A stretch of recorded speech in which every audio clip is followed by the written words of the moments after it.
Hey everyone, welcome to today's Explainer. Okay, let's dive into this. We're going to map out the fascinating journey of spiritual maturity. Have you ever wondered why some people just seem totally stuck in a self-centered mindset, while others exhibit this extraordinary self-sacrificing grace? Well, it turns out the ancient Greek language and biblical history actually map this whole thing out perfectly. It's essentially a progressive ladder of growth. Here's our clear roadmap for today. We'll start with spiritual versus physical maturity. Then we'll explore Eros, which is the baby phase. After that, we'll climb up to Phileo, the sibling phase, reach Agape, the parent phase, and then finally wrap up with the overcomer's reward. All right, part 1, spiritual versus physical maturity.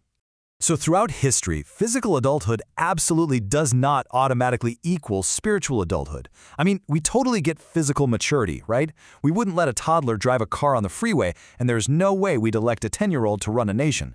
Those heavy responsibilities are strictly reserved for people who are physically and emotionally grown up. But think about spiritual adulthood. God wouldn't want a spiritual baby ruling in his kingdom any more than we'd want that toddler behind the wheel of a car. Yet you look at human history and it is just full of kings and rulers who are physically grown but spiritually, literally still infants. And the result of that is always injustice, tyranny, and just endless conflict. Now, what's really interesting about this is how the prophet Haggai captures humanity's deepest longing. He writes, "And I will shake all nations, and the desire of all nations shall come." What do the nations actually desire? Deep down, everybody wants true peace and justice. We're all exhausted by bloodshed and tyranny.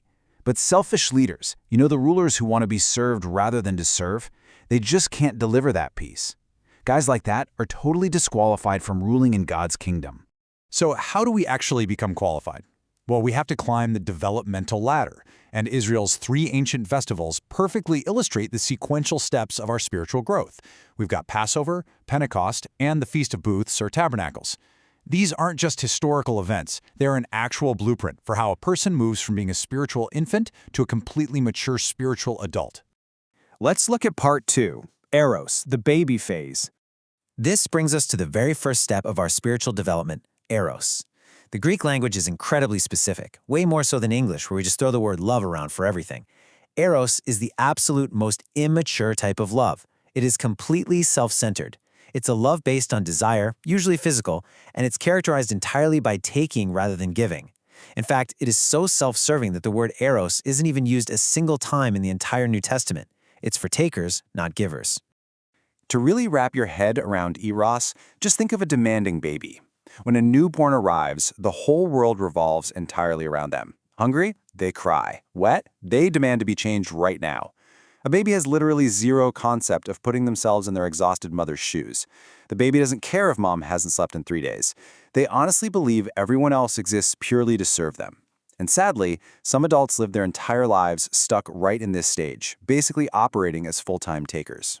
Now, on our festival ladder, this baby phase connects directly to Passover. Passover represents the spiritual beginning, placing your faith in the Lamb of God. And hey, it's a necessary, really good beginning for a new spiritual child. But make no mistake, at this stage, the believer is still inherently self-centered. They're still kind of operating with that what's in it for me mindset. A person stuck at the Passover level is totally unfit to rule or lead because their love is just Eros. Moving right along to part 3, Phileo, the sibling phase. As we climb up to the second stage of our ladder, we meet our second Greek word, Phileo. You probably recognize this from Philadelphia, the city of brotherly love, right? Well, Phileo is exactly that. Brotherly love. It is a huge step up from Eros, but it's a conditional, 50-50, judicial kind of love. It focuses heavily on equal rights and getting your fair share. So it's an absolutely crucial stage of development, but it's still incomplete. Think about kids growing up together. How do siblings interact? They constantly fight over property rights. This is my toy. Don't cross into my side of the room. As children fight over these boundaries, parents naturally have to step in and act as referees. And every single time a parent enforces a rule or settles one of those arguments, the child is learning filial love. They're learning boundaries, they're learning justice, the law, and ultimately, how to treat others the way they want to be treated. This sibling phase perfectly maps onto the Festival of Pentecost. See, Pentecost celebrates the giving of the law. Learning Phileo love and understanding divine law is an absolute prerequisite. I mean, how can a person truly grasp unconditional grace if they haven't even learned the basic principles of justice and respecting other people's rights first? You have to understand the law before you can transcend it. So Pentecost isn't the final stop. It's preparatory. All right, part 4, Agape, the parent phase. That brings us to our final, highest step on the ladder. I want you to imagine a real-world family scenario for a second. If your kid accidentally breaks a neighbor's window, how do you handle it? Pure Phileo, that 50-50 conditional love based entirely on the law, would look at the child and say, you broke it, you work to pay back every single penny. But a mature parent, they have other options. This is what we call the broken window analogy. A mature parent obviously has to satisfy the law first. They're legally liable, so they're going to pay the neighbor to fix the window. But then the parent uses spiritual discernment with their child. Was it a total accident? Is the kid genuinely sorry? Should they have known better? The parent has to balance accountability with forgiveness. God does the exact same thing with us as his children. If he never held us accountable, we'd just be lawless. But if he never showed us grace, we would never actually learn what true love is. And this brilliantly illustrates the massive difference between these two stages.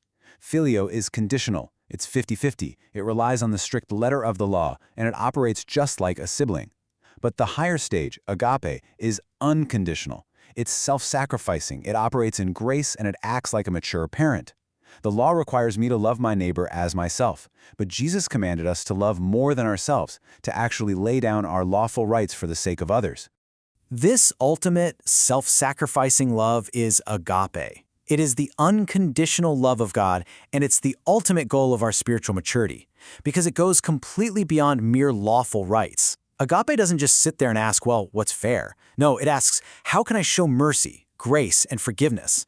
When Jesus went to the cross, he didn't demand his lawful rights. He gave up everything to bless others. That is the ultimate agape in action. And on our festival ladder, agape connects perfectly to the Feast of Booths or Tabernacles.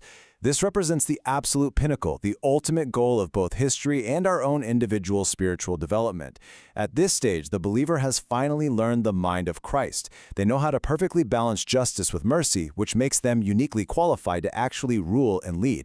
Finally, part 5, the overcomer's reward. Before we get to the reward itself, take a second to see how beautifully all these concepts align. You start with Eros, the baby phase, which lines up with Passover. Then you grow into Phileo, the sibling phase, at Pentecost. And finally, you mature into Agape, the parent phase, at the Feast of Booths. It's literally the complete roadmap of human spiritual growth. So what does this agape actually look like in our day-to-day lives? Well, in Luke chapter 14, Jesus says, "But when you give a reception, invite the poor, and you will be blessed since they do not have the means to repay you." This completely destroys that 50-50 Phileo mindset. Phileo says, hey, I invite you to dinner, you invite me back next week. But agape? Agape says, I'm going to pour out my resources on those who physically cannot pay me back. You're giving without any expectation of getting an equal return. So the crucial point is this. Perfect love doesn't need the incentive of a reward, but it will be rewarded. The very end of that passage in Luke actually says, "For you will be repaid at the resurrection of the righteous." Demonstrating this selfless agape love qualifies an overcomer to participate in what the book of Revelation calls the first resurrection. It is the ultimate validation. It proves you've matured from a demanding infant into a parent-like ruler, fully equipped to bring true peace and justice to the world. I want you to reflect on your own life right now. Look at your relationships. Look at your actions, your faith. Are you giving merely to get something in return? Are you operating in that 50-50 Phileo mindset? Or even worse, are you stuck in that self-centered Eros mindset? Or are you climbing that ladder, actively learning to love unconditionally with agape? Because at the end of the day, the choice of how you love completely determines the height of your spiritual maturity. Think about it. Thanks for joining me on this explainer, and keep learning.